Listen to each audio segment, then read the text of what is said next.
प्रेरितों को गिरफ्तार किया गया। प्रेरितों द्वारा लोगों के बीच में बहुत से अद्भुत चिन्ह दिखाए जा रहे थे और मसीह में विश्वास करने वाले सभी विश्वासी एक मन होकर सुलेमान के ओसारे में इकट्ठा हुआ करते थे। मगर अब भी बहुत ज्यादा संख्या में स्त्री और आदमी लोग प्रभु में विश्वास करते जा रहे थे। यहां तक कि लोग बीमारों को सड़कों पर ला लाकर उनके बिस्तर के साथ ही लेटा दिया करते थे, ताकि कम से कम उस रास्ते पर जाते हुए पतरस की छाया ही उन पर पड़ सके।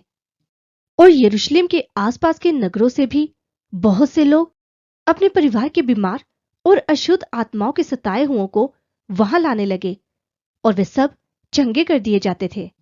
और इस बात के कारण महायाजक और उसके सभी साथी जो सद्दुकियों के पंथ के थे, वे जलन से भर उठे और उन्होंने प्रेरितों को पकड़कर उन्हें जेल में डाल दिया। मगर रात के समय प्रभु के एक स्वर्गदूत ने आकर जेल के दरवाजे को खोल दिया और प्रेरितों को बाहर निकालकर उनसे कहा, जाओ और मंदिर के आंगन में जाकर लोगों को इस नए जीवन का पूरा संदेश दो। तब इस बात को सुनकर वे लोग सुबह होते ही मंदिर में जाकर शिक्षा देने लगे। तब महायाजक और उनके साथियों ने आकर महासभा को और इजरायलियों के सब प्राचीनों को इकट्ठा किया और जेल में इस संदेश को भेजा कि उन बंधी प्रेरितों को हमारे सामने पेश किया जाए। पर जब अधिकारी जेल में गए तो उन्होंने प्रेरितों को वहां नहीं पाया और उन्होंने वापिस आकर महायाजक को यह संदेश दिया। वहां जाकर हमने देखा कि जेल के दरवाजे पर ताला वैसे ही लगा हुआ है और बाहर पहरेदार भी वैसे ही खड़े थे, मगर दरवाजा खोलने पर हमें कमरे में कोई भी नहीं मिला। जब मंदिर के सरदारों ने और प्रधान पुरोहितों ने ये बातें सुनी तो वे हैरानी में पड़ गए कि आखिर उन लोगों के साथ क्या हुआ। और जब वे लोग इस उधेड़-बुन में खोए हुए थे कि किसी ने आकर उन्हें बताया कि जिन लोगों को आपने जेल में बंद किया था, वे लोग तो मंदिर में लोगों को शिक्षा दे रहे हैं। इस बात को सुनते ही तब मंदिर का सरदार अधिकारियों के साथ जाकर उन्हें वापस ले आया, मगर किसी ने भी उन लोगों के साथ बल का प्रयोग नहीं किया, क्योंकि वे लोगों से डरते थे कि कहीं लोग उनके ऊपर पथराव ना कर दें। और जब प्रेरितों को वहां पेश किया गया तब महायाजक ने उनसे पूछताछ शुरू करते हुए कहा, क्या हमने तुम्हें यह आज्ञा ना दी थी कि इस नाम में अब कोई भी शिक्षा मत देना? मगर देखो, तुमने तो यरूशलेम को ही अपनी शिक्षा से भर दिया है। लगता है तुम इस आदमी की हत्या का दोष हमारे सर पर मरने का फैसला कर चुके हो।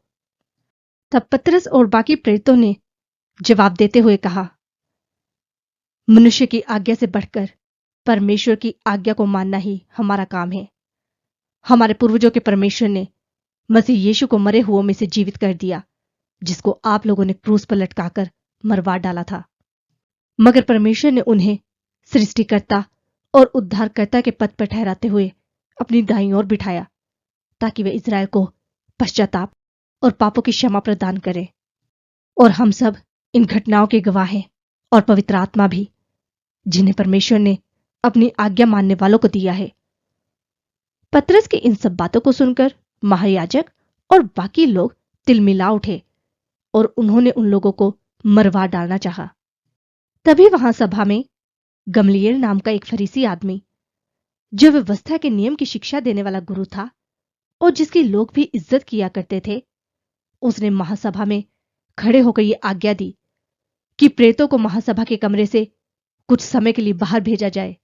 तब प्रेरितों के बाहर जाते ही गमलीएल ने सभा से कहा, इजरायली भाइयों, अच्छी तरह से सोच विचार कर लो कि आप इनके साथ क्या करना चाहते हो, क्योंकि कुछ समय पहले थियुदास भी यही कहता हुआ उठा था कि मैं भी कुछ हूं, और कोई 400 लोग उसके साथ हो लिए थे, मगर वह मर गया और जितने लोग उसे मानते थे वह सभी तितर बितर होकर नाश हो गए थे। और इसके बाद गलील के रहने वाले यहूदा ने भी जनगणना के समय अपना सर उठाया था और उसके साथ भी बहुत से लोग हो गए थे, वह भी मर गया और उसके मानने वाले भी तितर बितर हो गए। इसलिए इनके बारे में मेरी तो यही सलाह है कि आप इन लोगों को छोड़ दें और इनसे दूर ही रहें, क्योंकि अगर इनकी योजना और काम इंसानों की ओर से हैं तो वे अपने आप ही नाश हो जाएंगे। पर अगर ये सब परमेश्वर की ओर से है तो आप इन्हें नाश नहीं कर पाएंगे। मगर कहीं ऐसा ना हो कि इस सिलसिले में फंसकर आप खुद ही परमेश्वर के विरोध में उठ खड़े हों। तब महासभा ने गमलीएल की इस बात को मान लिया और उन्होंने प्रेरितों को कमरे में बुलवाकर उन्हें कोड़े लगवाए और उन्हें यह आज्ञा दी कि वे अब यीशु के नाम में कुछ भी शिक्षा न दें। और फिर उन्हें आजाद कर दिया गया और प्रेरित महासभा से इस खुशी के साथ चले गए कि कम से कम उन्हें यीशु मसीह के कारण अपमान योग्य तो समझा गया। इसके बाद वे हर दिन मंदिर में और घर घर में लगातार ये सिखाते और प्रचार करते रहे कि यीशु ही मसीह है।